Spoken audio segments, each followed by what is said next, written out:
All right, I'm just back from a conference this weekend. And so if you're wondering where I was yesterday, you didn't hear me announce that I wasn't going to be present this Sunday for a gathering. It was because I was there. So roll in. We're going to get right into this. I'll be talking about the conference, I guess, this coming Sunday. And maybe I might even come back in this week for a roll in to talk about what's going on with the air traffic controllers and the flights, because I was on one of those flights and there are some big lies being spread. At least in my opinion, that's the case. What do we have here? We have a mother in Chicago who decided to go into a restaurant, also called a hot dog stand by some who have been writing on the story. And she decided to get into an argument with a guy in there, another customer. And she decided to text her son, according to these reports, to tell him to bring his gun and come in and shoot the shit up out of this guy that she's having an argument with, which, of course, enabled her or caused her to argue in a little bit more of a vociferous way, in a way that might cause him to violently act out against her, especially when she's dealing with somebody who's violent. And this guy, Jeremy, he might have been violent. So, Carlicia Hood, down in the hood, pun intended, and her 14-year-old son decided to shoot up one Jeremy Brown at the hot dog stand. The memes and jokes write themselves. Connect with Flex, one-stop shop for CTV advertising. Reach consumers across 89% of all U.S. households via Fox-owned platforms and 150-plus networks. With in true Chicago fashion, come on! No hidden fees for targeting or insights. ConnectWithFlex.com. And a disturbing case unfolds in court. A mother accused of ordering her son to commit murder in a West Pullman restaurant. The mother and son are now charged, both of them. Elizabeth Matthews joins us now with more. Both of them charged, mother and son, as should be. Some in the community, the Black community and the conservative community, are saying that neither of them should be charged, especially the son, because he was just acting on the mother's orders. However, what happens is the son comes in to the eatery just as one Jeremy Brown begins punching Carlicia Hood for the antagonism that she felt like dishing out to him. Jeremy staggers outside. The 14-year-old son follows him out, while Carlicia orders the son, shoot him again, in true recreational fashion. You know, just another quotidian or diurnal day in the hood. And he does that, shoots him dead. But then Carlicia tells her 14-year-old son, orders him, now shoot the witness. And then the son won't do it. So that shows that he had the ability to assess and evaluate. He had the ability to make his own decisions. In fact, it goes further. The mother attempted to take the gun away from him so that she could shoot the witness, and he pushed her away. He's just as guilty. More on this developing story, Elizabeth. Yeah, not only that, mom who's accused of giving those shoot to kill. And what's up with Elizabeth? Where do they get is she pregnant? Or is she one of those Weeble people? I mean, look at her body. Is now being held on $3 million bail. Weebles wobble, but they don't fall down. Neither does this reporter. Shooting were actually captured on this restaurant's surveillance video, which helped the witnesses identify the suspects to police. So this all happened Sunday night, police tell us, just after 11 o'clock, about 11:05 p.m. 35-year-old Carlicia Hood and her 14-year-old son arrived at the Maxwell Street restaurant. There she goes. She looks like a queen, like the queen she is. You can just see it written all over her. On South Halstead at 117th, Hood went in for food. Her son waited in the car. Prosecutors say that's when she began arguing. There's Jeremy Brown, upstanding citizen, of course, who, after getting into an argument with an antagonistic and violent Carlicia Hood, decided, well, I'll just knock the bitch out. With this man, 32-year-old Jeremy Brown, who was also inside ordering food at the time. Hood began texting her son, who appeared in the doorway, hands in his pockets. A fight became physical. But now, this video is actually online, where Jeremy begins punching Carlicia in the face. He's trying to tell her, shut up, just get your food and get out. And she won't, because she knows her son that she's ordered, according to some of these sources, via text message, to come in with the gun. She knows he's the cavalry is on the way. And so she continues to antagonize to the point that a lowlife like Jeremy Brown would decide to start just punching the shit out of her at the hot dog stand. Between Hood and the victim was able to punch the woman once. That's when prosecutors say the boy pulled out a gun, fired a single shot to the victim's back, followed him outside, kept firing, striking him fatally twice in the back. Once outside of the restaurant, while the co-defendant was still shooting at the victim, the defendant instructed her son, the co-defendant, to continue to shoot and kill the victim. Once the co-defendant... What I want to know is, who's this white girl right here? Did she have something to do with these charges? Because don't hold your breath. It's not going to be a big surprise in a moment. I think somebody might have come behind her and overruled her. The defendant finished shooting the victim. The defendant turned her focus towards witness one. She began pointing at witness one and instructing her son to shoot her. Just another upstanding citizen of the community coming to your community via anti-white policies. Prosecutors say the Hood even tried to get the gun from her son, but he pushed her away. No shots were fired at that witness, who was also the victim's girlfriend. Both mother and son facing murder charges. She's also charged with contributing to the delinquency of a minor. The teen boy also facing unlawful use and possession of a firearm. Both were told did surrender themselves to police yesterday. We're also told that Hood, the woman charged in this, the mom charged in this, also had a FOID card herself and was licensed to conceal carry. So she was licensed to conceal carry in the city of Chicago. I guarantee you, as clean, as squeaky clean, as white ass squeaky clean as my record is, they would not give me a concealed carry in the city of Chicago. So that's the first lesson you can take away from this. Like, what in God's name are they doing, giving away? I'm pretty sure this is unlikely to be the first time that Carlicia has been in any sort of trouble. I'm pretty sure of that. And so somehow she still gets a concealed carry.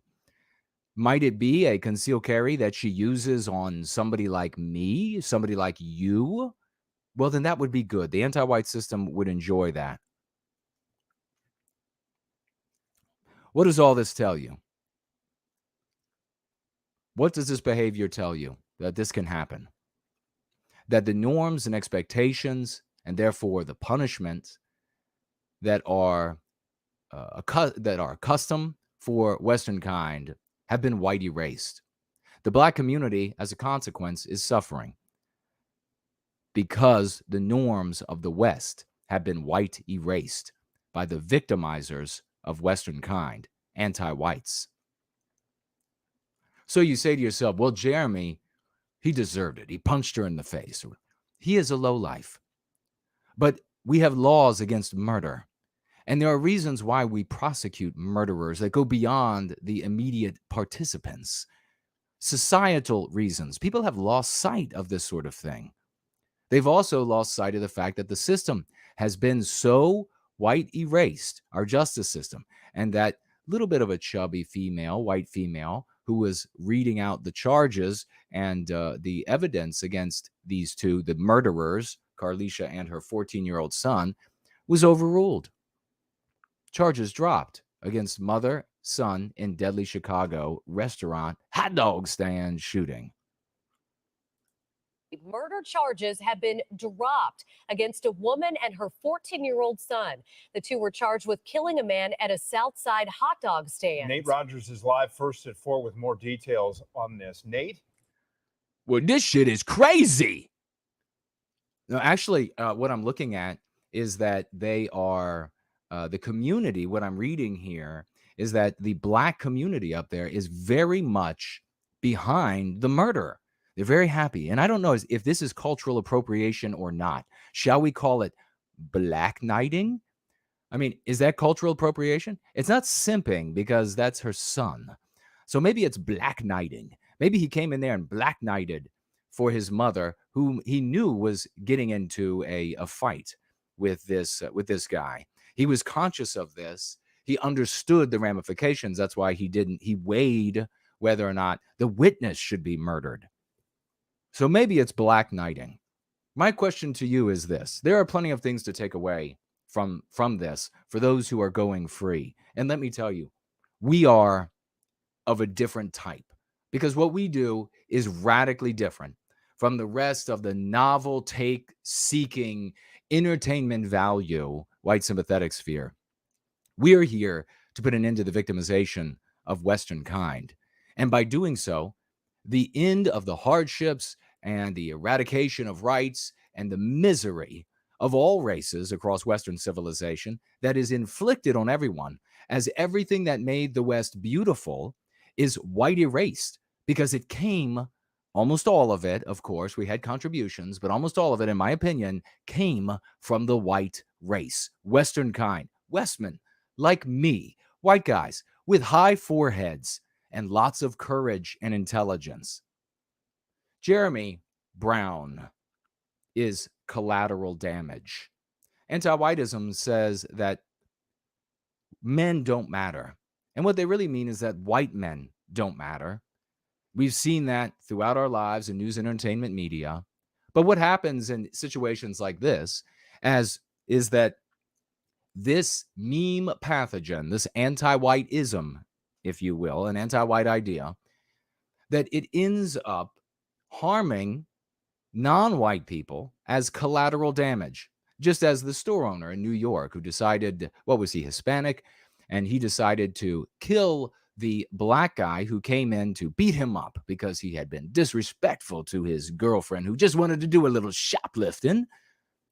And so the Hispanic guy decided to kill him in the altercation. Well, initially, laws that had been put in place to punish shop owners who were almost 100% white back in the day ended up getting applied to the Hispanic guy.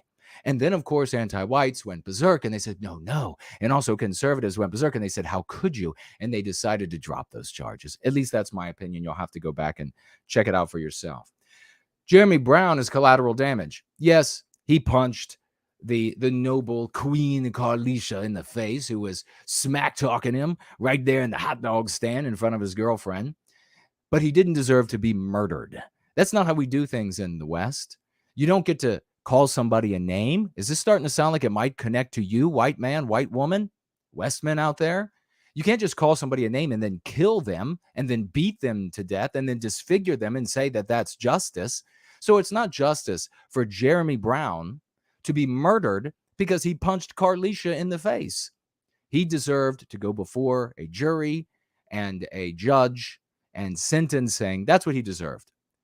He did not deserve to be murdered. More importantly, he now, as a victim of a murder, isn't going to have justice because the charges are dropped, because the system has been white erased, because the sentiment of the mob in Chicago, and in this case specifically, as I'm reading from them, and even in this broadcast a little bit later, which we don't have time for, is that Jeremy deserved to die. And so the mob wants to get their way. Jeremy Brown's family, they're also not going to get justice. His girlfriend, she's not going to get justice. Anybody who cared about Jeremy, as wicked as he may have been in life, they're not going to get justice for their brother, friend, son, whatever it is, tormentor being murdered. Not how things happen in the West. And then we come to the next problem for us in the West. And that is specifically Western kind. And that is, what is this business about the mob being able to decide judgment? Mob judgment. The mob says, no, there shouldn't be charges against this woman and her son because this Jeremy punched her in the face. And so the system said, well, we'll drop the charges. What's the ramifications for us? Well, a white erased justice system that functions on the basis of what the mob demands. And where does that assessment and judgment and those norms and mores come from? Well, they come from the zeitgeist. And in our case, anti-whiteism. So we can look forward to, as we have been experiencing over the course of our lives, mobs, whether those mobs are just in the DA office and they're the plurality in the DA office, or they're the majority in the DA office, and they say, in defiance of the norms, codes, rules, laws of Western civilization, that charges should be brought against a white man, even though it's unjust. Or that charges should not be brought against someone who harms a white man, even though the norms, laws, codes, etc. demand that they are. Think about it this way. If they can blow away a fellow black person in the form of Jeremy Brown and get away with it, what can they do to your white, wicked ass? You'll find out if you don't start going free. Mob judgment, ladies and gentlemen. The system white erased to serve anti-whiteism. White people are the victims. Non-white people of all races are collateral damage. This woman and her son went in there with the intent to cause trouble. I have no doubt that she had been to this hot dog stand, this restaurant before, that she had a verbal altercation with Jeremy Brown before, and then she decided that she was going to really put him in his place this time. And she was ready. She was ready to call in her son to come in and end this guy's life. Do you doubt that she would do it to you? She's going to be able to keep her concealed carry because this is the norm for Western civilization moving forward. Carlisha Hood in the hood, queen of the hood, well, she's a victim. She's a victim of anti-whiteism. She deserves to carry a firearm, even if it's made illegal for you. She deserves to be able to call in her son or her boyfriend or next week's boyfriend or the third boyfriend of that week to kill you. And they'll be able to get away with it because this is the new justice in the West. If you sit around and complain about black people, I will tell you straight to your face that you are a fool. And it's okay. You can learn not to be a fool. Don't be white negative. This isn't about black people and the warts that the black race or black community in Chicago specifically that you think they have. This is about us. And it's about our victimization. And if you don't begin looking at it that way, well, you're going to have Carlisha Hoods up in your hood. And they're going to be putting an end to your life as well. You better put on those reading glasses, my friends, because the writing is all over the walls. And if you can't see it, you're going to suffer it. Roll out.